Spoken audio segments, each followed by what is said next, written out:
साहिबगंज विधानसभा क्षेत्र 98 से भावी उम्मीदवार मुकेश सिंह ने प्रेस वार्ता कर जनता के लिए एक विशेष जनसेवा टोल फ्री नंबर 1,73,63,61,191 जारी किया।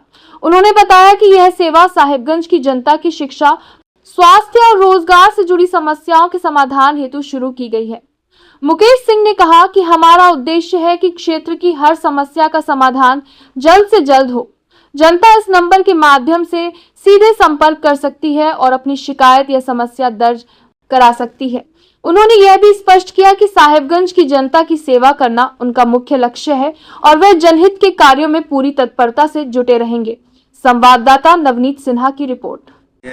चाहे सत्ता पक्ष के नेता हो या विपक्ष के हो, चाहे आपके 98 साहिबगंज के वर्तमान में जो विधायक हैं, पर्यटन मंत्री, तो जो घटनाएं जो आए दिन देखी जा रही है, लड़ाई झगड़ा मारपीट, इसको आप किस तरह से देख रहे हैं? देखिए, मैं क्या संकेत दे रहा है? मैं अपना वक्त नहीं बर्बाद करना चाहता इन सब मुद्दों पे। आपको सीधा बताता हूँ, युवा पीढ़ी, बुजुर्ग लोग, सारे के सारे लोग समझदार हो गए हैं। आज के डेट में जब चुनाव में 2 दिन बचे हैं तो लोग शिलान्यास कर रहे हैं, कुछ लोग उद्घाटन कर रहे हैं और कुछ लोग मारपीट कर रहे हैं। इससे सिर्फ और सिर्फ एक जातीय समीकरण बनाया जा रहा है कि यादव ने इनको मारा, इन्होंने इनको मारा।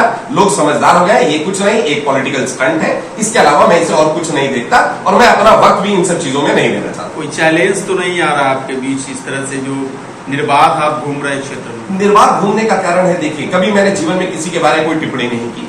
मैं प्रशांत किशोर साहब की बहुत इज्जत करता हूं, लेकिन उनकी भी स्ट्रेटेजी कहीं ना कहीं मुझे समझ नहीं आती। आप रोज सुबह एक लोग को उठाते हैं, उनके बारे में, उनके बीते हुए कल के बारे में आप इतिहास खोलते हैं। इससे जनता का कुछ भला नहीं होता, जनता का कोई भी भला नहीं होना। अगर आपको तैयारी करनी है, भविष्य के लिए कीजिए। मेरे बच्चों के लिए भविष्य की उनकी लड़ाई कैसी होगी, हम उनका भविष्य कैसे सुनहरा बनाएंगे, हमें इस पे ध्यान देना चाहिए। बीता हुआ कल हम लेके क्या करेंगे। और मेरी लड़ाई, मेरे पहले दिन भी आपने चंदन भाई, जब मैं साहिबगंज आया था, आपको मैंने इंटरव्यू दिया था, मेरी लड़ाई किसी व्यक्ति विशेष से नहीं है, मेरी लड़ाई सिस्टम से है। मैं अपने लोगों तक मूलभूत सुविधा, शिक्षा, रोजगार, स्वास्थ्य, आपसे वादा करता हूं, मैं पद पे रहूं या पद पे नहीं रहूं, मैं बहुत बड़े तरीके से सिस्टम में बदलाव लाऊंगा और इनके जीवन को बेहतर बनाऊंगा। और बात उसकी घोषणा मैंने सोची थी नॉमिनेशन के बाद करूंगा, लेकिन आप लोग आए हैं, कुछ मीडिया साथी, आपको बता देता हूं, कुछ दिनों में यहां विदेश से कुछ निवेशक आने वाले हैं। जिस दिन बहुत बड़ा प्रेस कॉन्फ्रेंस होगा, एक कोरियन और अरबिक कंपनी के कोलैबोरेशन में पटना बेतिया रोड में हम 1000 बेड का अस्पताल बनाने जा रहे हैं उनके मदद से, जिससे पूरे के पूरे साहिबगंज में उससे मॉडर्न इंफ्रास्ट्रक्चर आपने नहीं देखा होगा। आप मेरे फेसबुक और इंस्टाग्राम में हम बहुत जल्दी लॉन्च करेंगे। 1000 बेड का अस्पताल बनने जा रहा है, जो पटना में भी नहीं। शिक्षा को लेकर क्या सोच है आपका? शिक्षा हमारे यहाँ है ही नहीं। सोच क्या, हर चीज में सोच है। कहां है बिहार में शिक्षा? 8वीं 9वीं का बच्चा बताता है कि देश का प्रधानमंत्री नीतीश कुमार है। हम शिक्षा के बारे में बात, हम अभी वहां पहुंचे नहीं कि हम शिक्षा की बात करें। शिक्षा का स्तर है नहीं बिहार में। 100 में से अगर 2 बच्चा कलेक्टर बनता है तो आप ये नहीं कह सकते कि बिहार से ही कलेक्टर बनते हैं। 98 बच्चों के बारे में कौन बात करेगा? ये हमारी जिम्मेदारी है कि हमको उन बच्चों का भी ध्यान देना होगा जो कमजोर है, जो पीछे छूट गए। हमें उनका भी हाथ पकड़ना होगा। और ये जरूरी नहीं कि सिर्फ आप एक ही क्षेत्र में आगे बढ़े।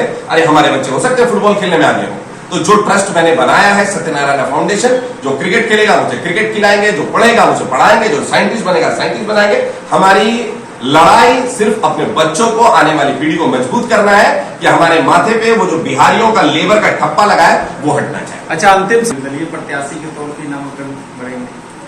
ईश्वर की कृपा रही, मैं निर्दलीय ही भरूंगा, निर्दलीय ही आऊंगा और आप सबके आशीर्वाद से और जनता के प्रेम से शायद अगर ईश्वर ने मुझे आशीर्वाद दिया तो मुझे आप सबका सेवा करने का मौका मिलेगा और हम इसी ऑफिस से विजय जुलूस भी निकालेंगे।